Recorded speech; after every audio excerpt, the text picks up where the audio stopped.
got fired. Again. Time to start drinking. Deus Ex Invisible War is one of the most disappointing sequels ever made, which makes it the second most disappointing sequel of 2003. First place goes to Devil May Cry 2, something I polled you guys on, and I agree with. Both are a case of landmark titles with disappointing sequels, although for very different reasons. Devil May Cry 2 was a rushed development, a shifting team, and missed what made the original work. Invisible War was one of the first major victims of consoleization, where the game was made with consoles in mind first instead of PC, and boy does Invisible War suffer as a result. It's not all bad, and there are areas where the game is quite enjoyable, but considering it's a sequel to a game that, depending on what day of the week you ask me, is the best game ever made, that's a letdown.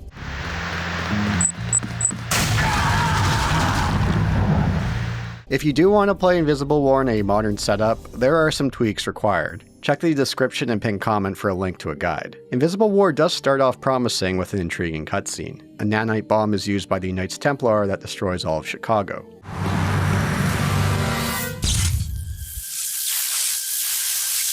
The security bots have acquired the target. We're too late!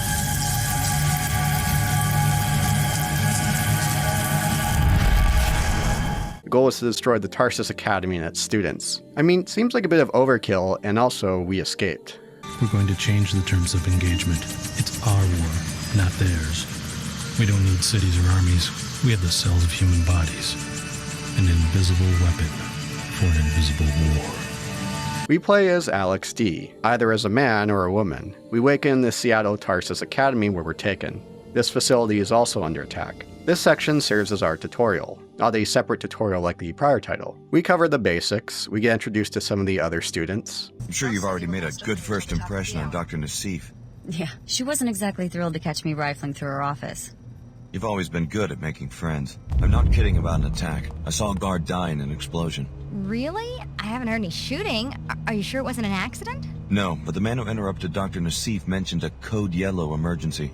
Does this sort of thing happen a lot? Ask Dr. Nassif. I'm just a trainee. They moved me here a couple weeks ago. Would I be running if there was an emergency? Me? You never heard the name Leo Jankowski in Chicago?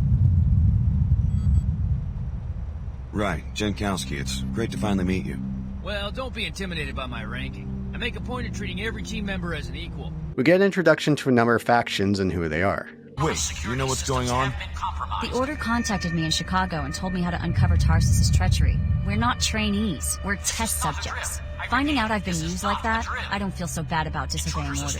But where does the Order fit into all this? I thought they were a world church, not private investigators. I need to know more before I start making decisions. Once we hit the streets of Seattle, we receive word from those factions to come and seek them out. Okay, you can pass, but you're instructed to report immediately to Chief Morgan at the WTO air terminal. Get out of Upper Seattle while you can. The WTO could decide to arrest you at any moment. Right off the bat, it's clear how much Deus Ex Invisible War has been streamlined, or in more blunt terms, dumbed down. Some a victim of needing the game to run on consoles, but others feel much more of a conscious design choice to reach a larger audience. So let's go through those ones first. Like a universal ammo system. They do give an in-game explanation for why this ammo now exists, but I'm still puzzled to why this is the case. It can make things easier to balance when you don't have to plan as much for what kind of ammo enemies will drop. I could see the justification for it in some games. Dead Space 3 allowed combining and tweaking guns together, so having a universal ammo system had some form of justification for balancing. Here, there isn't any of that. There are alternate fires, but no swapping of ammo types. The inventory received a makeover. Gone is the grid inventory, where different items would fill up a different amount of space. For Invisible War, all items are equal in the hierarchy of slots. A can of soda takes up the same amount of space as a rocket launcher, although some items will stack. This is another puzzling design choice. There's a lot of fun sorting grid inventories. Resident Evil, which would come out just over a year later, is a perfect example of that. The HUD also received a makeover. I do like how curvy it is. It is distinct and memorable, although it does take up a fair amount of real estate in regards to screen space. There's also a lot of smaller changes, like no longer needing to enter the key code yourself to codes. Either you have the code on you already, or you don't. A smaller change, but does take away from the immersion and the overall experience. The skill system was removed and augmentations are now biomods. The reason given for this change was how much overlap already existed between the skills and augs in the first Deus Ex. On a positive note, this means you always have a straight shot. No longer do you start off shooting like a drunkard. But Jesus Christ, Denton, these are some of the wimpiest feeling guns I played in a game. There's next to zero weight to them.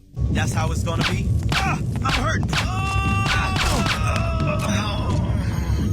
Multi-tools cost the same throughout the game without this system now. Lockpicking was also cut. And it's not like the skill system was a major complaint from players of the first game. Was this one of those areas they cut because they wanted to reach a wider audience? It sure feels like it. As a result of these changes, we get access to biomod augmentations much sooner and greater numbers. We have 5 body parts, each body part having a choice of 3 biomods. A number of them carry over from the prior Deus Ex. If you change your mind later, you can override what you currently had. Of the 3 choices for each body part, there are black market biomods. These offer more interesting possibilities, although they're harder to come across, or we'll need to purchase them from the Omar.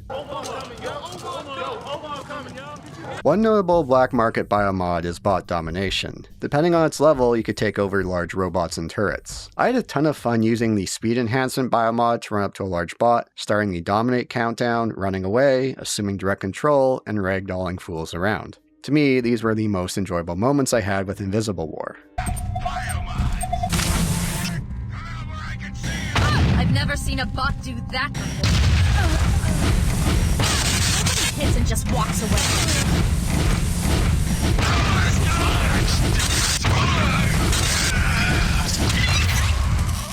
Of all these changes, the one that has the greatest impact on the game is due to console and engine limitations, that being the large reduction in level size. One reason the first game worked so well were the large size of levels. They offered so much choice. You could have many points of entrance, there was verticality, there were multiple routes and ways you could go. Combine this with all the tools at your disposal and you could find yourself in some very fun and different situations depending on how you played. It's one of those games that you still find something new each time you come back to. That's not the case for Invisible War. To get running on the Xbox, they had to greatly scale down. As these maps are smaller in size, there are still multiple options but far fewer in number, and they're very easy to identify. Swimming is no longer an option. In the first game, vents could be missed. You'd have to be an idiot to miss vents here. One thing I gave the Eidos Montreal Deus Ex titles criticism for was how over-reliant they could be on hiding vents with objects in the way, but at least those levels were of good size for multiple options. Now, there are exceptions where the game makes the most of the small space. An example is in the end stretch of the abandoned VersaLife base. You have the ground floor, plenty of room to navigate underneath, and also above, in a way that felt natural. Fortunately, this is the exception and not the norm. Other areas lack that sense of exploration and multiple paths. And there are some quests that come across as comical due to the small map size. One example is the Tarsus Academy in Cairo. People are looking for missing students. Talking around, it's really clear they're hiding somewhere within the academy. Something to do with events, perhaps? The game spells it out for you. If this game was released a few years later, I'm sure there would just be objective markers guiding you right to where the students were. This isn't some large, intricate school with many places to hide. Just crawl through some vents. Even though you've made a decent amount of progress through the game already, it feels like this was meant to be a tutorial quest to suggest the idea of looking in vents. I sure hope you enjoy loading screens, because there are plenty of them. Suddenly all those modern games of shimmying through narrow spaces to hide loading screens doesn't seem so bad. The hubs are comical in how small they feel as a result, how dinky areas like Seattle and Cairo feel. This leads to some amusing situations, like the situation with Leo and the Omar in Cairo. They're dealing with some Templars, who are literally just across the street and a floor above. The hubs also suffer from poor quest placement, the kind you go back and forth between talking to 2 different parties. They're close by and yet there's a loading screen between them. Even on modern hardware, it is an eye roller. You know, there was proof that they didn't need to have so much streamlining done. In 2002, with the help of Westlake Interactive, Ion Storm released a port of Deus Ex for PlayStation 2. It's clunky, but it did keep most of the elements from the original. There are loading screens spread throughout the levels, but it's more or less intact. There are some interesting little additions as well. The opening scene is now an FMV instead of using an in-game engine cutscene. Your appointment to FEMA should be finalized within the week. I've already discussed the matter with the senator. I take it he was agreeable? He didn't really have a choice. Has he been infected? Oh yes, most certainly. And they also redid the main theme.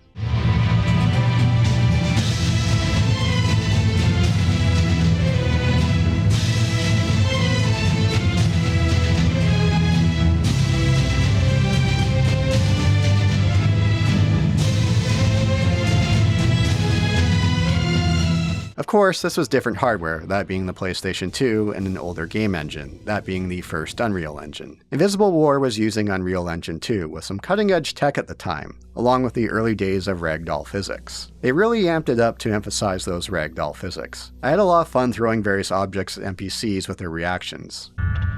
Stop acting so weird! Stop acting like a freak. Yuck. We're tossing corpses of fallen guards at other guards. May you rest in peace. You're dead! You hear me?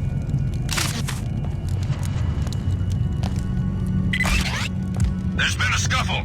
But compared to other engines around this early 2000s timeframe, I didn't feel this one aged as well, and same goes for the art direction of Invisible War. So considering its release timeframe of late 2003, did it really need to be a console release? As a publisher, Eidos Interactive did skate to where the puck was going in regards to consoles getting the priority, especially the generation after, the 7th generation, the PS3, 360, Wii era. 2003 was getting near the end of the timeframe where a large budget title was viable with just a PC release, but still viable. Of all of the titles, it does strike me as odd that Deus Ex is what they decided to go with. Thief Deadly Shadows, which Ion Storm also developed and released not long after Invisible War, that one I understand more. The rise in stealth games on consoles like Splinter Cell. While a complex game, there were fewer moving parts than in Deus Ex in regards to getting it playable on a controller. But for Invisible War, the tech wasn't quite there. There was also a large learning curve in getting games like Deus Ex to play nicely with console limitations. By the time Human Revolution would come out in 2011, it managed to keep most of the complexities of the original with some tweaks here and there for console playability. Of course, that was a different developer. More on that later. Another change is our character, Alex D, or Alex Denton as he turns out to be a clone of JC. JC Denton looms heavy over Invisible War, but we won't come across him until the end stretch. This time around, we have the choice of Alex being a man or a woman. That's something they wanted to do with the original title but didn't. Although you can now do so with a fan mod. What a shame. He can't really be... There must be something we can do. He was a good man. What a rotten way to die. Alex isn't the most thrilling of main characters. Their delivery is flat, especially noticeable when you threaten someone. Small-time crooks don't need jet fighters. Hand it over, or else. Small time? I'm Sophia Sack. I'll show you small time. Small time to live. Our children can't sleep at night because they can't breathe this filth, but that's about to change. You look like you've got more than enough credits to buy breathers for our families. Don't worry, your children are about to inherit your breathers. Only thing is I can't afford the Thievesville markup. That's where you come in.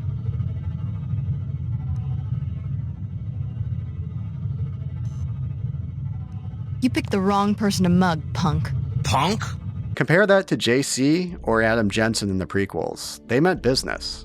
I will be what the Illuminati aspire to be, but cannot create for themselves soon.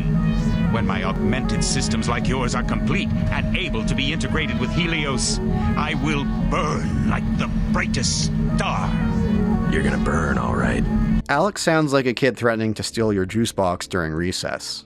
And I'm not pinning this one on the voice actors, but instead the voice direction, because the talent is there for Alex. For male Alex, you have Christopher Sabat. If you watched any Dragon Ball series dubs, you know his voice. This is anime royalty. For the female Alex, you have Laura Bailey in one of her first game roles. As of writing, she has 273 credited game roles on IMDb. Speaking of more anime royalty, if Clara sounds familiar, it's because she's the voice of Asuka. Right, but you've been working for both the WTO and Order, so the jury's still out on whether I can even trust you. I will warn you that I suspect the Order may want Nassif dead. I'm Asuka.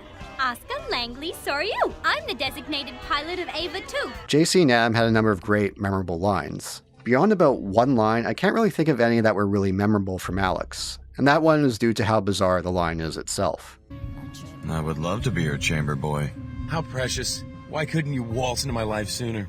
On the topic of voices, there are some inconsistencies with returning characters. Some characters that return from the prior game have different voice actors, like Chad and Tracer Tong. Unless the Templars have already convinced one of you to go through the gate and murder JC. JC, he is simply using you to bring the Illuminati back to power. Listen to Savage and me. But others return, like JC and Paul Denton. Nicolette Duclair returns as well with the same voice, so you'll know the identity of Her Holiness before the reveal itself. The trainee's DNA has been completely rewritten. We are certain the one called Leo would have been ineligible for biomodification without extensive gene replacement. One of the more prominent design decisions of Deus Ex Invisible War was the faction system. Great idea in principle, but the execution? What a shame it falls short. It's quick and in your face before you know it. There's not a ton of time for the game to breathe before they're knocking at our door. To be fair, Invisible War is much shorter than Deus Ex. It has less time to work with. And one great thing they do is have each faction have a key character associated with them, those being characters from the Tarsus Academy. Billy for the Order and eventually the Knights Templar, Clara for the WTO, and Leo for the Omar. When factions are done right, they could add so much to a game. Fallout New Vegas is a great example, giving us numerous decisions about who we want to help and who we want to hurt. It does a great job of laying out each faction's goals, their strengths and weaknesses, and how they clash with other factions. If done right, it gives the game plenty of replayability and discussion points. Over a decade later, I still see many discussions on forums and comment sections about which faction is the best for the future of the Mojave. Can't say the same for Invisible War. As we approach the end of Invisible War, it does ramp up on each faction pointing out the flaws with the others, which is great. Each give compelling points of why we should side with them and not the other factions. What's also great, at least in idea, are the conflicting objectives. Although this usually turns into kill this person or don't kill this person to appease opposing factions. Another major strike against the faction system here is the game lacking commitment to your choices. Right up until the very end, you're not locked into who you want to help. The prior decisions as a result don't have much weight, although there are some plot elements that address this point. Near the end stretch, it's revealed that the Order and the WTO are actually different sides of the same coin, that being the Illuminati. I'm impressed that you would protect the leader of your adversaries. It's okay, Chief Morgan. We can tell him the truth. The truth? Alex, the WTO and Order are not as they seem. They are but different faces of the same organization, the Illuminati, an ancient secret society to which Chad and I are the heirs. My mother was the Illuminatus Beth Duclair. The WTO and Order are merely the tools Chad and I are presently using to elevate humanity to the next level. The Knights Templar came from within the Order, an offshoot within that arises as an opposing faction. It's too bad that the game didn't take a stronger stance on factions, because it would help make up for the lesser amount of choice available for Invisible War. As the choices we could make gameplay-wise are reduced to a staggering degree, a well-fleshed-out faction system could help offset some of those losses. A well-integrated faction system could help with replayability and longevity of Invisible War. Instead, it falls short of its promise. On the note of longevity, one thing that has helped the original Deus Ex with such a long shelf life is its story, the themes it tackles, the number of predictions it made about our future coming to fruition. And while Invisible War doesn't reach the same level, there are some interesting elements within that are worth bringing up. But before that, the story of Invisible War shoots itself in the foot before it even begins. In Deus Ex, there are 3 possible endings: destroy global communications, have JC merge with Helios, or let the Illuminati control the world. So what does Invisible War do with all these choices? Well, instead of picking one, they made it a combination of the 3. JC merges with Helios but disappears. Communications are knocked off. The Illuminati come to control things, but in a more discreet way. It's known as the Great Collapse. This compromise sets the story off of Invisible War on rocky territory. We've been given a 20-year gap to let things breathe, but there's still a lot of junk that gets carried over. What was the reason of choice for combining the 3? They want to respect all choices the players made in the prior game's ending. As well as there were newcomers to the series, they could also justify it. But as a result of trying to please everyone, you end up pleasing no one. They did have a couple of other options. One, of course, being pick an ending as canon. Another option would be have the story far enough removed from those choices. Example of this would be Knights of the Old Republic 2. At the beginning of Coder 2, you have a conversation with Atten about Revan, whether he saved the Republic or is with the Sith, and if he were a man or woman. But overall, the plot is far enough removed from these events that they don't have a large impact on the game itself. While Invisible War doesn't have the same level of predictions that Deus Ex did, there are some notable moments worth mentioning. One that's amusing is the Mars landing being faked, especially with all the talk of trying to get to Mars over the last several years. A note mentioned that one who was questioned about the landing lashed out, which reminded me of Buzz Aldrin decking that guy in the face when he confronted him about the moon landing. Saying I misrepresented myself? Get away from me! You're a coward and a liar and a thief! Another element comes from a brief conversation, but what feels like something you could tie into the rise of simp culture, for lack of a better term. That being NG Resonance, one of these shining lights of Invisible War, and I don't mean that in a simp way. Deus Ex Invisible War makes use of a number of licensed tracks from the band Kidney Thieves. A fantastic band, I must add. thanks to the game to introducing me to them. NG Resonance is played by their lead singer, Free Dominguez. In this world, she's an international pop star. Now, this is a feature where I could get behind, where this kind of music makes you an international pop star. If it was more in line with how our world is going, it probably sounds something closer to Cardi B. Yeah! I also have to note the song Taxi Cab Messiah, the one you hear in the first club. It would have also fit perfectly in Vampire the Masquerade Bloodlines that came out the year after. If you played, you know why, especially the title Taxi Cab Messiah, along with listening to some of the lyrics. My God is weird, my God is scared, my God paints a pretty picture. Although on the note of vampires, Kidney Thieves did have a song on the soundtrack of the vampire movie Queen of the Damned. But back to simp culture. There's this conversation she has with Bud Puckett. Firstly, a name like Bud Puckett sounds like the perfect simp name. I'm Bud Puckett. Remember me? Bud, it's been 3 days. How was your date? I don't know. Come on, Bud, fill me in. Did you hit it off? Not really. That so-called dating service ripped me off. I'm Bud Puckett. Remember me? The chances of you finding a bug in a globally distributed AI construct are 10 billion to 1. Our talks with her delve into the realm of parasocial relationships that we've seen a rise of in the era of streaming and internet content. Plus, we could also narc out others to her for a reward. These AI kiosks are used by the WTO to spy on residents. One notable highlight is narking out her own manager who takes a bribe. I'm so glad I have a friend I can trust. Testimony in a bribery case carries a customary reward. Shall I transfer the funds? Thanks. What are you gonna do? Oh, tra-la-la-la-la. I think I'll fire the bitch right now. On the note of music, the in-game soundtrack, it's pretty lackluster. It's pleasing ambience, but it's very much in the background and unmemorable. Nothing like the first Deus Ex. The Eidos Montreal titles would find a happy medium between the two. Could I hum anything here off the top of my head? Maybe little blurbs here and there. For the original, I could probably hum the entire soundtrack. The first Deus Ex had a number of standout conversations. Think the conversation with Morpheus, talking to the NSF terrorist leader, or the conversation with the bartender in Hong Kong, for examples. One on subjects that you don't see often covered in games, and brought up some very interesting points. For 100 years, there's been a conspiracy of plutocrats against ordinary people. You have a single fact to back that up? Number 1. In 1945, corporations paid 50% federal taxes. Now they pay about 5%. Number 2. In 1900, 90% of Americans were self-employed. Now it's about 2%. So? It's called consolidation. Strengthen governments and corporations, weaken individuals. There's nothing here quite to that extent, but there were a couple that are in that general direction. At least before the endgame, where more of them do pop up. Her Holiness was correct in the beginning to describe the problem as one of human growth. Human growth was impeded in the old society. Almost all men carry out the purposes of other men rather than their own, making them feel impotent in action. Bertrand Russell. So, Russell understood that people are creatures of impulse. The role of political philosophy should be to control the destructive impulses with constructive, creative ones. For example, allow each citizen to direct his own growth. I don't like being spied on. Your notions of privacy are old-fashioned. It was a love of privacy that brought on the collapse. A love of secrets, plans, and personal possessions. I still don't like being spied on. Perhaps I'm too aggressive, but a society in which everyone understands everyone else is something I think we all should strive for. One of the game's highlights is the Queequegs and Pequod's coffee shop questline, a rivalry in which each chain wants to sabotage the other. Turns out, they're both under the same parent company in secret, foreshadowing how the WTO and the Order fall under the Illuminati. You are certain of this? That would explain why the board's praise about the NG endorsement was so guarded. You don't seem too overwhelmed. My mind is already working. I think I see an opportunity, in fact. The Pequod's manager had a black market operation.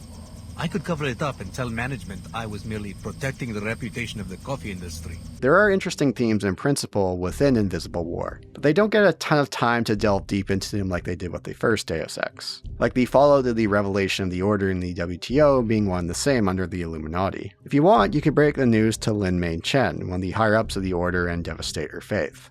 The woman you call Her Holiness is the daughter of the Illuminatus Beth Duclair. She founded the church after the collapse as a foothold to regaining power. But how could she support the WTO? She and Mr. Dumier knew that it would be too hard to pull together a global government from the chaos of the collapse. They chose to reinvent specific aspects of power and then bring them together later into one body. The scriptures, though, were they...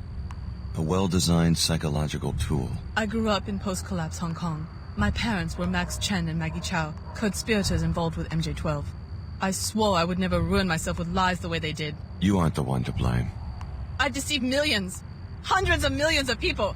I'm such a fool. You get a bit of insight of the aftermath to her, but there's a lot more they could have had to work with here and how that revelation could impact others. Again though, with the shorter time frame, there's a lot of elements that Invisible War brings up but doesn't have much time to devote to it. On the note of the Order, I do find it somewhat puzzling as a writing choice that within 20 years they think a new religion could pop up and absorb the followers of all other religions. Having a new religion rise up after the collapse and clashing with other religions would have been far more interesting. So I have been mostly harsh in regards to Invisible War, but I do want to bring up its highlights. The last quarter or so stretch of the game once you get to Antarctica is much stronger, and it does make the most of the game's imposed hardware limitations. Learning more about the Greys was greatly appreciated. When JC arrived so many years ago and the Versalite base fell silent, he took care of us.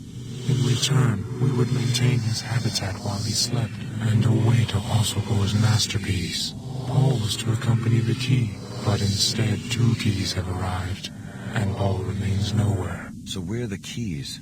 The gate must use some sort of DNA fingerprinting, and since both Billy and I have Denton genetic code, we were able to use it. It was never about the training, was it? They were just perfecting the DNA. And the gate has only brought us destruction. The hateful ones threaten, capture, and murder us. We can neither fulfill our duties to JC, nor can we get to his habitat to awaken him. The abandoned VersaLife lab, as mentioned earlier, made the most out of its small space in regards to player choice. It also has the game's best atmosphere that's very eerie, using all the notes and V-mails to piece together what happened here some time ago. We're running out of energy here, so we're all going to have to make some sacrifices. Survival first. We can't justify diverting our resources to any of our experiments anymore. Namely, I think it may finally be time to stop the food supply to the Greys. And the build-up of Awakening JC is well done, visiting past memories of past places from the first game. It's interesting to see some of these areas in a different engine, and it didn't feel like fan service for the sake of it. She has machines, weapons. She has hate. She intends to destroy JC and all who stand in her way. Do not let this come to pass. And the game's most interesting conversations are with JC in regards to his goals and objectives, and Alex playing devil's advocate. Address the flaws in human nature. Make all beings truly equal in both body and mind. If you start with minds that are lucid, knowledgeable, and emotionally sound, the needs of government change dramatically. How do you control human emotions? Antidepressants? Is that freedom? Is it freedom when one child is born to poverty, a chance combination of organic materials, while the wealthy child is shaped every day of his life, enhanced genetically, trained, educated, often augmented nanotechnologically? Why not get rid of nanotech and genetic engineering, the technologies that make people different from each other? Then you go down the path of intolerance as your friend Billy did. Is human nature perfect? No. Therefore, improvements are to be welcomed, not annihilated in Templar pogroms. As enhanced beings, we can establish a pure democracy that runs on instantaneous input from the electorate. What would this pure democracy look like? The Helios AI has the processing power to handle all governmental functions worldwide, legislative, executive, and judicial. Once every mind has been enhanced and can merge with the AI, attitudes towards major legislation can be processed on a daily or even more frequent basis. You want everyone to be like the Omar and meld themselves together into one huge AI construct? Helios will communicate, not assimilate. Life will go on as usual. Helios is starting to sound like an enlightened despot. All governments have power. The benefit of giving this power to a synthetic intellect is that human affairs would no longer need to be ruled by generalities. Helios will have a deep understanding of every person's life and opinions. What if I don't want someone peeking into my mind? Upon consideration, you'll see that this arrangement is for the best. General ideas are no proof of the strength, but rather of the insufficiency of the human intellect. The words of Alexis de Tocqueville, an observer of the birth of modern democracy. Though general ideas allow human minds to make judgments quickly, they are necessarily incomplete. So de Tocqueville noted that an all-knowing mind, the mind of God as he conceived it, would have no need for general ideas. It would understand every individual in detail and at a glance. Incomplete applications of law or justice would be impossible for such a mind. JC bringing up good points, but Alex isn't afraid to question his decisions. Does madness still live within Helios? And the game's final stretch takes place on Liberty Island as each faction is frantic and trying to get us to play ball with their side. Although it ends up being choose amongst given factions with a button press, not unlike the ending of Deus Ex Human Revolution. Going back to JC and Alex's conversations, there's a dark undertone to his utopian future that arises from that ending. That what JC has in mind may not be what's best for humanity. Yes, this is the consensus we have created. Our unity will soon be absolute.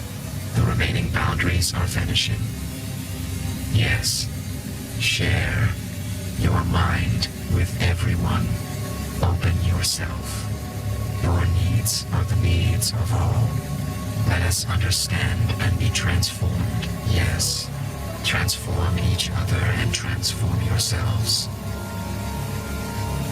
The only frontier that has ever existed is the self.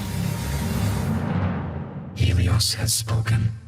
Or you could also say, who cares about JC, the Templars, or the Illuminati, and kill all the leaders and let the Omar reign supreme. I find it hilarious that for doing all this heavy work, they reward us with further discounts of their products. Remarkable achievement. You do not even comprehend today's significance for the future of this planet, but you have our gratitude. A discount will be applied to all of your business transactions with our agents, anywhere in the world. Although as a result of this, the world goes into chaos and turns into a post-apocalypse wasteland, no one else was fit to step up and take a crack at things. It's a bit of a bummer. At the beginning of this video, I compared Invisible War to Devil May Cry 2, two disappointing sequels of landmark titles. Their next titles in the series would see a return to form, but with very different circumstances. Devil May Cry 3 would release in early 2005 and was a comeback for the series. A title that you could argue is not only the peak of the series, but the peak of the character action genre and one of the best games ever made. The third title for Deus Ex Human Revolution was a return to form for the series, but that wouldn't be for nearly 8 years under a different company. A little over a year later after the release of Invisible War, Ion Storm would be shut down for good. Eidos Montreal would be at the helm for the next Deus Ex, which released in 2011. Invisible War was one of the earliest victims of the consoleization effect. A complex title that was tricky to pull off with hardware limitations at the time with consoles. The end result is a messy title that lacks so much of what made the original so special. There are moments where it makes the most of what it can do, but those are far and few between. What a shame, and RIP to Ion Storm. Thanks for watching. If you'd like to support the channel further, do consider becoming a YouTube member or patron. You'll get access to videos earlier, get periodic updates of what I'm working on, and be featured in the credits. Thanks everyone. Boulder Punch out.